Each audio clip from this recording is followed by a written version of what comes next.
Diane Epling Ministries presents Start Shining. Every star has a name, perfectly positioned by God for His purpose and destiny. The heavens declare His glory, so look up.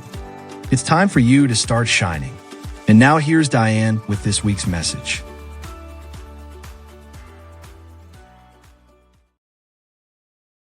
This is Diane Epling from Diane Epling Ministries. Welcome to my show, Start Shining. Today we're going to talk about blame. And there's a key verse that I want to read before we begin. It's in Genesis 3:12. It says, "It was the woman you gave me who gave me the fruit, and I ate it." This is Adam. So we're going to go back to the very beginning. When God created Adam, He created him from the dust of the ground. He breathed the breath of life into his nostrils, the Ruach, the Spirit of God, within him. He became a living soul. And then God says it's not good for man to be alone. So He created Eve out of the rib of Adam. That was a gift from God. Now Adam walked with God. The Bible says Adam walked with Him in the cool of the day. They were one. They were completely one, which is so important. Our relationship with God, our covenant with God, is so important, and it's the number one thing, the very thing that God expects of us before anything outside of that. Anything outside of ourselves, it's the covenant relationship with God that's number one. God gave him Adam, and He says, "Adam, here's everything I've given you. Here's a garden. I need you to tend to it and care for it." That was Adam's responsibility. He said, "Here's everything. I give it all to you. There's one thing that I don't want you to do, Adam.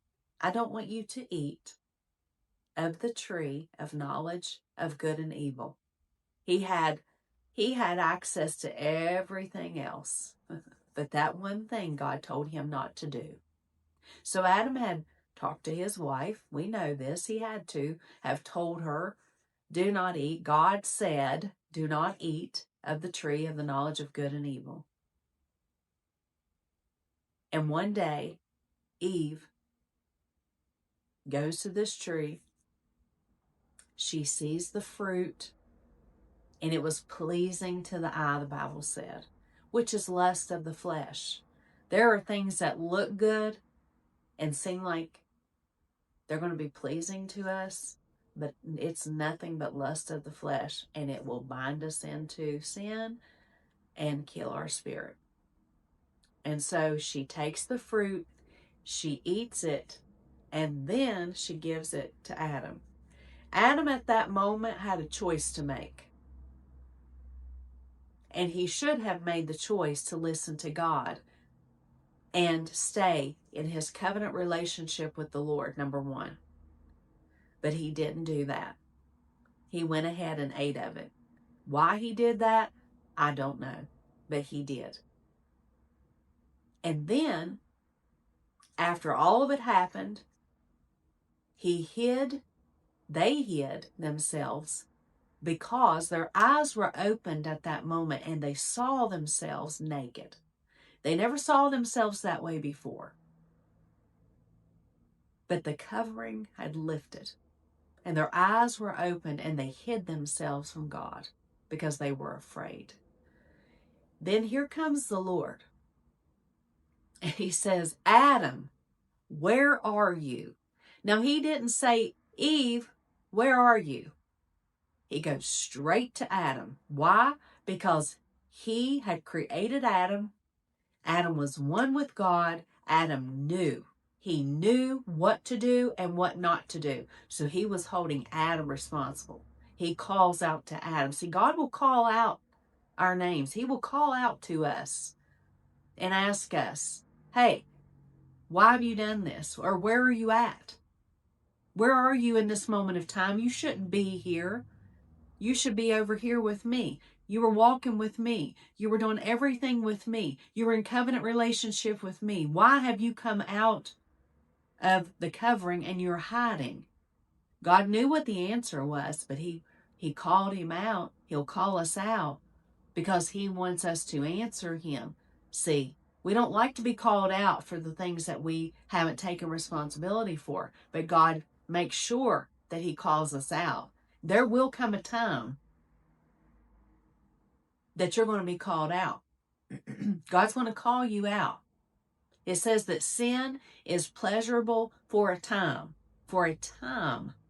but God will call you out and he will hold you accountable and responsible.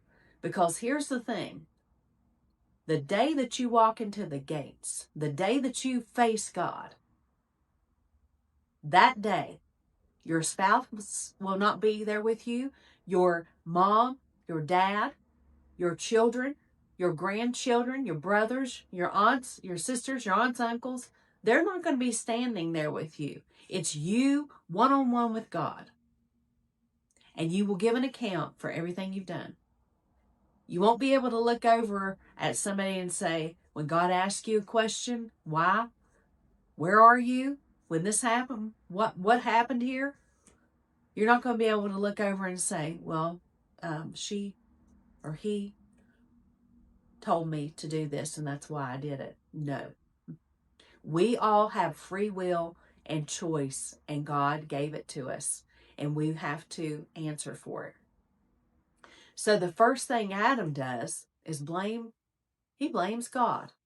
In that verse, in Genesis 3:12, he says, the woman you gave me, which means the gift that you gave me, God,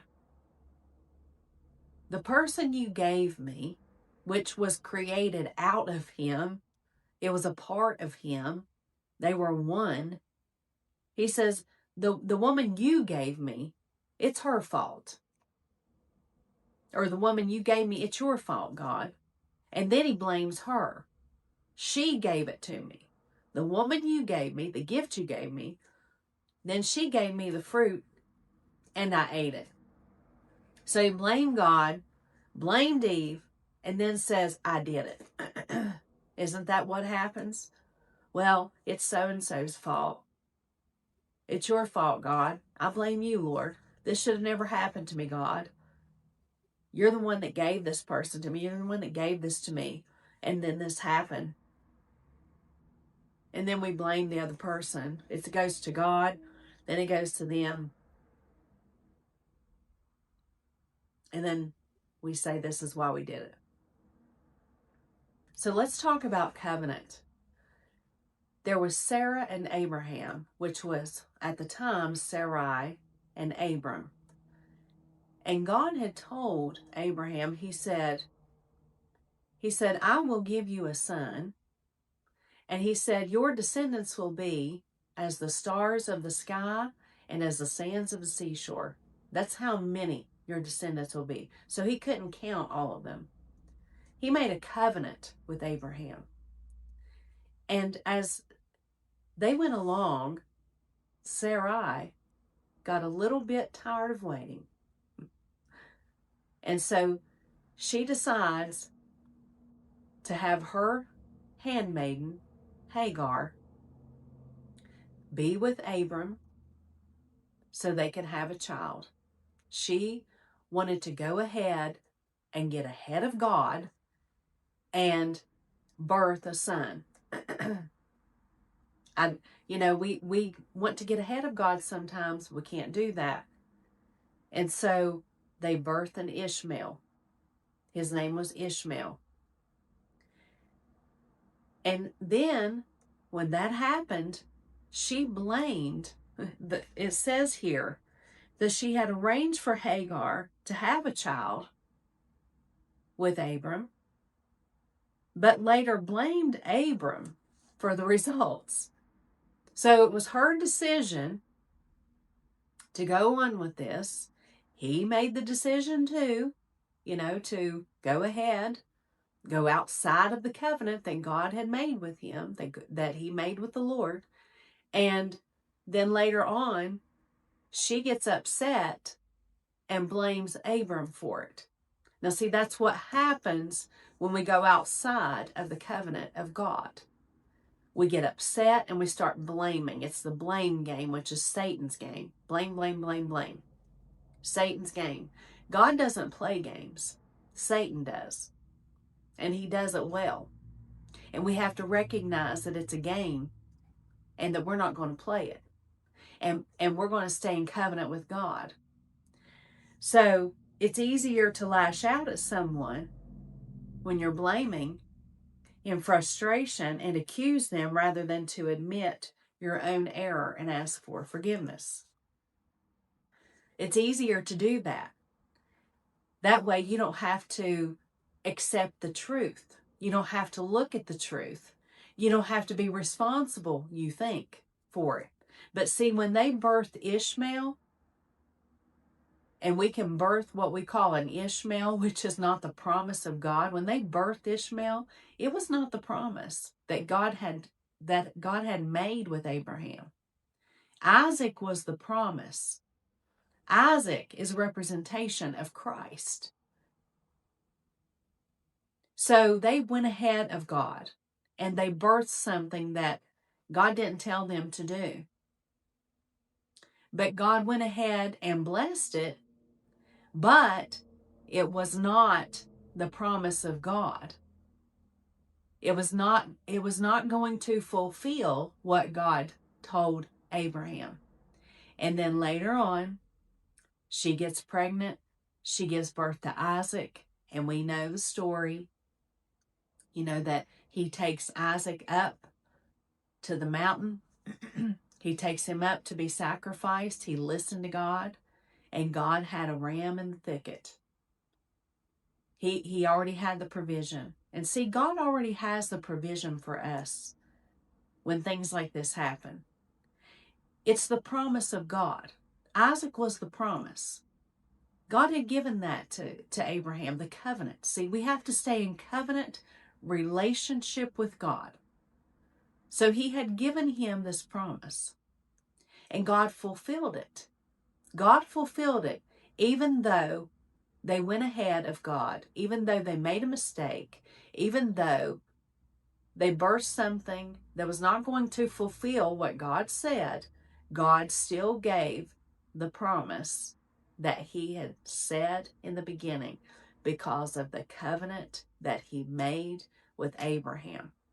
And see, when we stay in covenant, because Abraham knew, he knew what God said. And when we stay in covenant with God, when we're faithful to God, he will fulfill the promise. He will. Moses wasn't allowed to go into the promised land because of his anger. He had that issue, and instead of him speaking to the rock, he struck it. He disobeyed God, and it kept him from the promise. And that's what happens, see, when we disobey. Adam disobeyed God. He didn't heed the voice of God. It cost him. Abraham disobeyed, birthed something that was not going to fulfill the promise, but the covenant relationship. He went into covenant relationship. God fulfilled the promise, and here we are. We would not be here today had Abraham not fulfilled that, stayed in covenant with the Lord. Because it brings all the way down, generation to generation to generation. Here we are. And so Moses couldn't go into the promise. And see, when we disobey the Lord and we don't tend to what God gives us, God will give us the promise. We come from Egypt, go through wilderness, get into Canaan, the promise, but if we don't tend to it and we don't care for it, we can lose it. But that doesn't mean that God doesn't have a plan, just like he had with Christ. He's going to fulfill the promise. There has to be repentance, there has to be restoration, and then God will fulfill what he says. He will fulfill it. And so we have to understand that. that this game of Satan, he's out to deceive you. He's out to destroy you. He wants you to think that if you blame someone else, that it will take up your responsibility that only you can have with God. See, truth will set you free. And you need to be truthful with yourself. You need to be truthful with God. You need to understand. I encourage you to go back and read that story of Abraham and Sarah, because it was so key. You know, Abraham, he even stood up to his father and said, there was idol worship. There was idolatry. And he stood up to him. And then God told him, he said, get away from your father and your father's house, get away from your father's house, your country, and go to a land that I will show you. And he obeyed that. He obeyed the voice of God there, and he took off and he went to the land of Canaan. As he was there, God spoke to him and said, here's the promise I'm going to give you. See, we have to listen.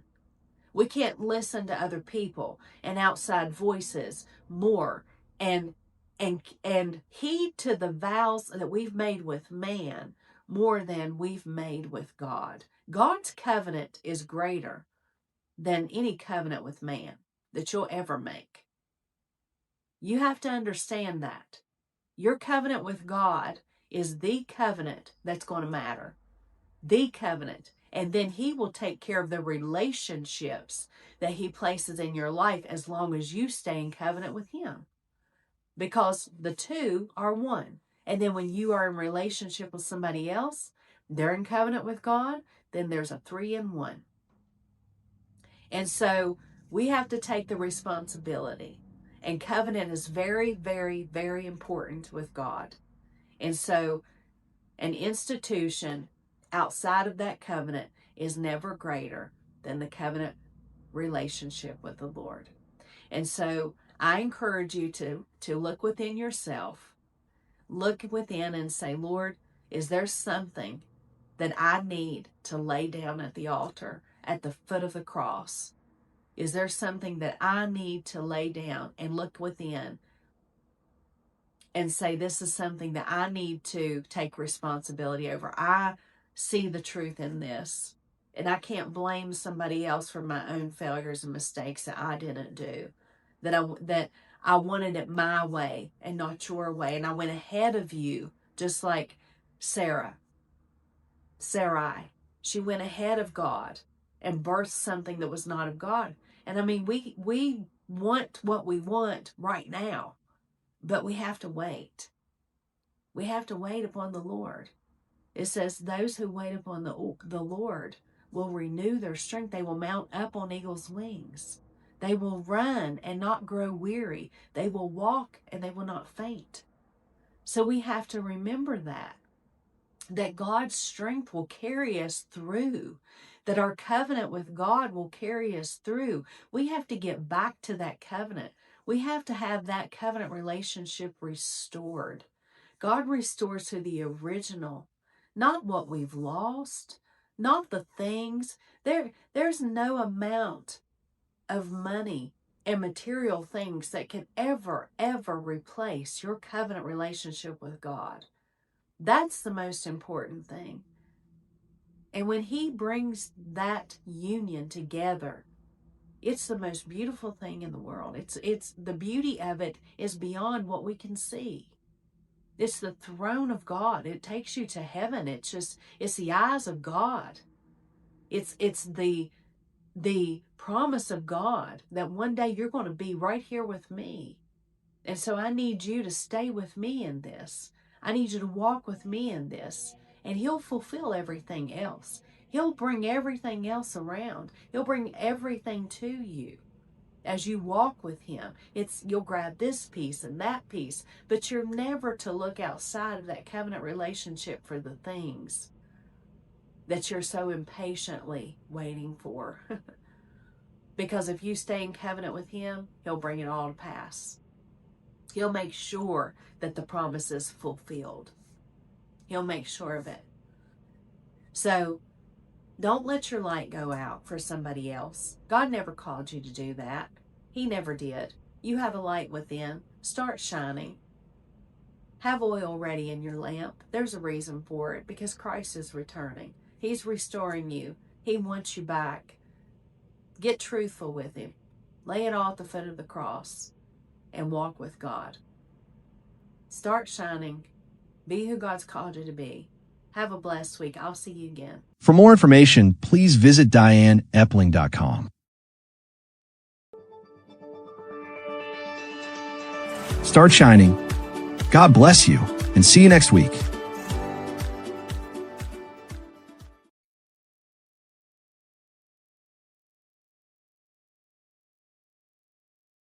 Announcing Diane Epling's newest book, The Voice of the Church.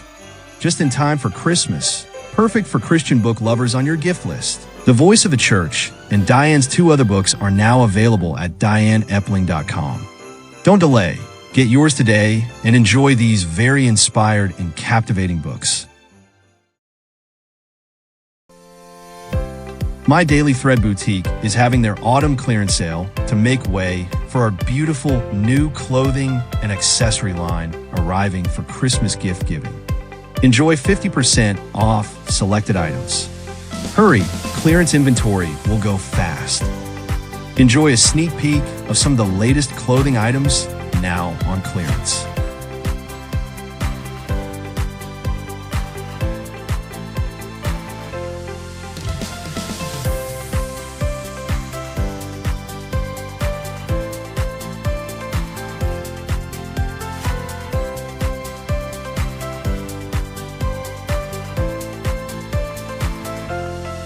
So many styles to choose from in regular and clearance prices. We not only have clothing, we have shoes, boots, jewelry, hats, and a variety of accessories, and even Christian items and books.